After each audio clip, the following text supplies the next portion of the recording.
Akasbani Imphal Ng.Nganthoi pau pazari ahanbada maruoiba pau Manipurgi pothoksing mapanda thadoknabagi matangda numit nini sathagadaba Banija Utsab Exporters Conclave ngasidagi Imphal da haukhre. Bharat ki ariba layeng pathap Ayurveda amasung yogabu malemgi miyamna pamnaba hengelakli. Manipur da COVID laichat ki phibam tapna phagalaktuna haukhiba pung kunmarida positive oibagi sang sada 3.3 oikhi.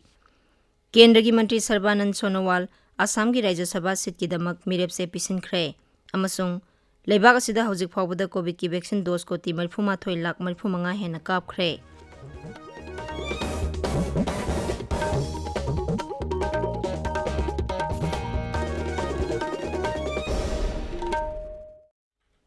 Sarkar की facility Singh दा सही तरह निपान की मथक की मियोई सिंह दा कोविड-19 की vaccine लेम न कापगी campaign ले वैक्सीन बथुंग दा सथरीबना नहा ओइबा सिंह न वैक्सीन असि कापथोकनबा मदी अतै मियोई सिंह वैक्सीन कापदा सुमतेंग पांगबिनबा हाइजरी कोविड की अकीबा लेरिबना मियामना सेक्सिनबा वाटपगी थवंग सिंह तोकपिदुना यारिबा मखै युमदगी सथोक्तना लेबियु तंगाई फदना सथोकलबदी फेस मास्क सुपियु फुट तरु की सोशल डिस्टेंसिंग थंबियु माइ मिट अमदी खुसा तोइना हमदोक्तुना तरु तनाना थंबियु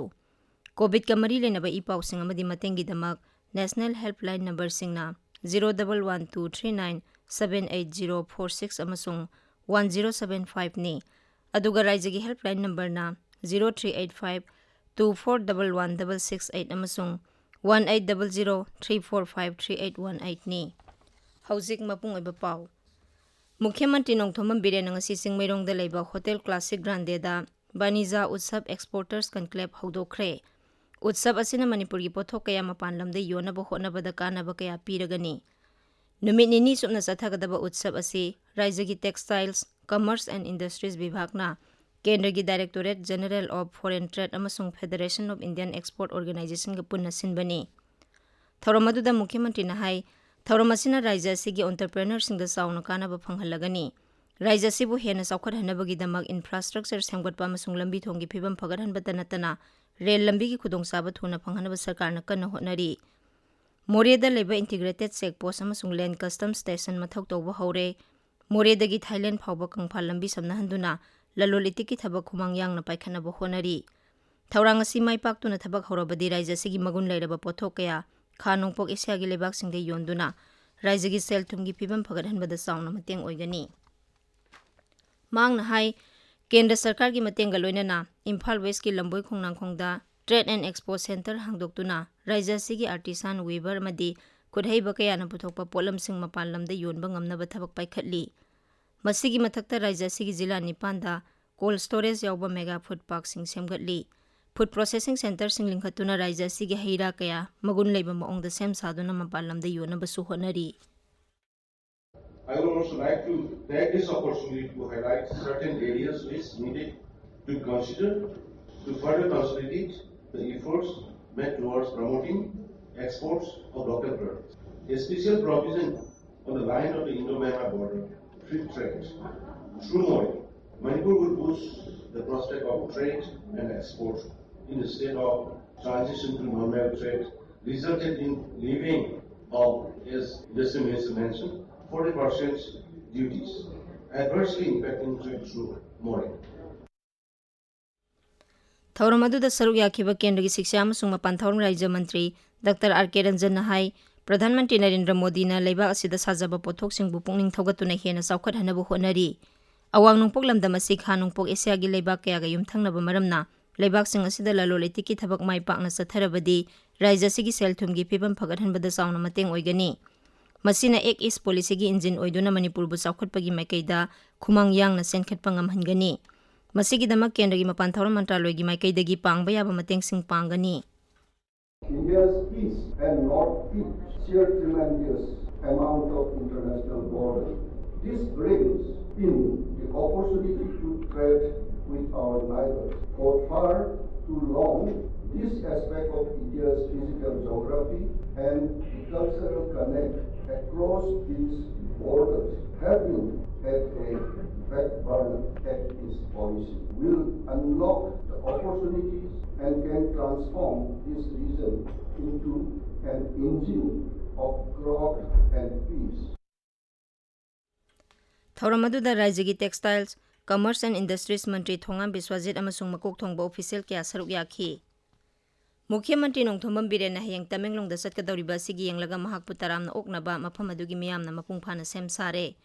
Aikhoigi paumi agui kamaina hai District Administration Joint Tribes Council Tamenglongga khusamnaduna Mukhyamantri bu hayang Tamenglong District Headquarters ta leiba lower ground da taramna oknanaba thorang tawri.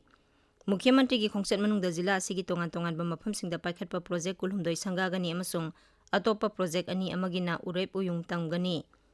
Sangagadaba project singadugi manungda Tribal Affairs and Hills ki makhada lupa koti 3 lakh humpu sangna paikhatpa PSA oxygen plant,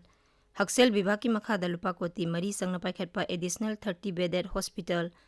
Planning Department ki makhada lupa koti 2 sangna paikhatpa Dr. amasung Oza Singhi Transit Quarters, Minority Affairs ki makhada lupa koti 3 lakh 30 sangna pasemgatpa Natural Football Ground na singba yauri. Football ground adu da Tamenglong team amasung Mukhyamantri gi team anigi marakta friendly football match amasu pangthokani hairi. District Administration Tamenglong amasung Joint Tribes Council Tamenglong na punna sinduna Chief Minister Sri N. Biren Singh amasung mahakki timbu Tamenglong headquarter da hayeng taram na ognaba sem sabaloire. Mapum oiba thoram lower ground da pangthokani. Loinana project kaya sangagani amasung urep uyung tamgani. Nat ki thauram kaya su pangthoknaba sem sari. Akaswani Imphal gi pawgi damak Tamenglong District Headquarter lower ground gi agui kamai. Lion Club Imphal City United na ngasi malem gi santi gi numit palan pangthokre. Imphal gi kanglagi nungsup thangba geta angoba masugi khunusing thadokuna thauram adu hodokhi. Kumsi sahi gi palan thauram asigi themdi tung koina santi thamnaba gi lambi haibasini. Thauram adu da Lions Club ki lusingba kaya saruk yakhi. Tabiriba pawasi Akasbani Imphal dagini. Bharat ki ariba layeng pathap amasung masana Ayurveda amasung yoga bu malem gi miyamna pamnaba nongma gi hengelakli. Manipurda raija gi Ayush Vibhag ki makhada yoga yauna ariba matam gi layeng pathap singi kanaba miyamda phanghalli. Mongsangai da leba yoga nature cure hospital gi MO in charge Dr. Nandanna Akasbani Imphal da hai COVID laisat ki matamda wakhal waraba miyamda yoga na kanaba kaya piri. Laina asina naraba miyoi singdas yoga gi sorhonbagi exercise tohonbagi kanaba kaya phangba ngamle. Masida natana COVID laisat na narubadagi phagalakpa miyoi singdasu yoga amasung diet therapy na sauna kanaba piri. Mahang na hai lebak sidagi haukiba yoga malem gi mafam kaya da pamnaba hengalakpadagi mireibak masa kaya Bharata yoga tamba laknari. Masigi matakta yoga fazana hairaba Bharat masa kaya atopa lebak singda yoga gi instructor oibagi khudong saba kaya phangli. Yoga sanabagi side effect laitaba sina yoga bu malem gi miyam na hena pamnarakpagi maru oiba maram amani. Yoga gi kanabasi khoi India da yuwana tabida mapalam gi mina yamna pamne adumbu yoga sim India da horpanina Indian expert mayam si miramda yamna boy kedo phangi yoga takpagi yoga gi therapy pibagi yoga gi subu bayam ji thabai gang yam gawe aduga thab yoga na kanabasi mapalam da side effect laite habasi moine hena khangamanina Kendra gi Environment, Forest and Climate Change ki Raja Mantri Aswani Kumar Saube na ngasi Sendra da Uchara Singh Thakre. Moirangi INA War Memorial Complex ta laiba Netaji Subhash Chandra Bose ki murti da su mantri na laikatune kai khumnaba utkhi. Tungda Moirangi Kumam Mandap ta pangthokpa thoram amada PMGKAY gi napsa gi makhada kanaba phangdaba card sing su mantri na yanthokhi.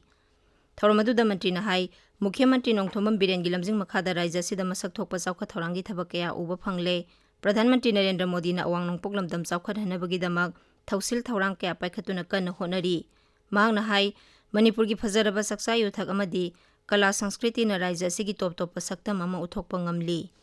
Kha nongpok Asia gi gateway oiriba Manipur bu chawkhat hanabagi damak lamdam asigi miyamna thawai yauna honabagi tangai fadaba lai haina su mantri na phongdokhi. Manipur da COVID laisat ki phibam tapna phagalaktuna haukiba pung 12 da positive oibagi sangsa da 3.3 oikhi miyoi ahumna laisat asidagi leikhide. Raija gi Haksel Vibhag na ngasi numidang wairam thokiba se rola mada hai punna miyoi lising ahum subna ani test tawbagi manungda miyoi sama 43 positive oikhi. Naba phagalakpagi sangsa da 43.3 ahum yaure. Haujik active case lising ani chama humdra mari leiri.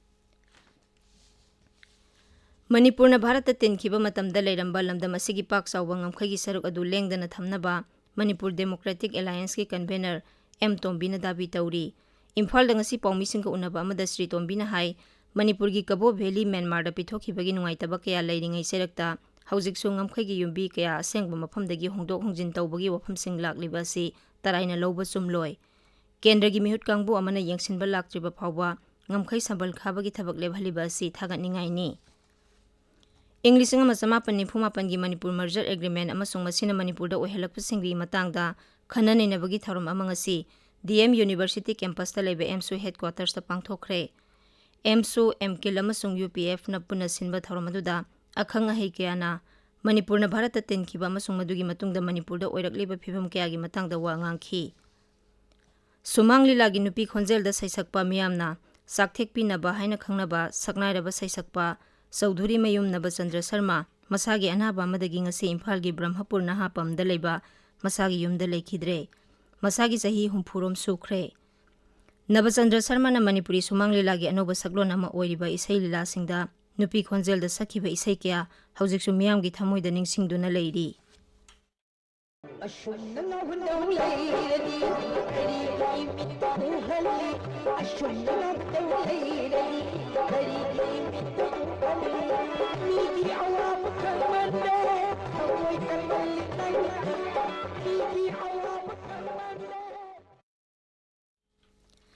Imphal West District Police Commando na ngasi laiyengba makha lekaidagi Prepak Pro gi miyo ema phare mangondagi IED yauraba nga kauta ama Chinese hand grenade ama electronic circuit ama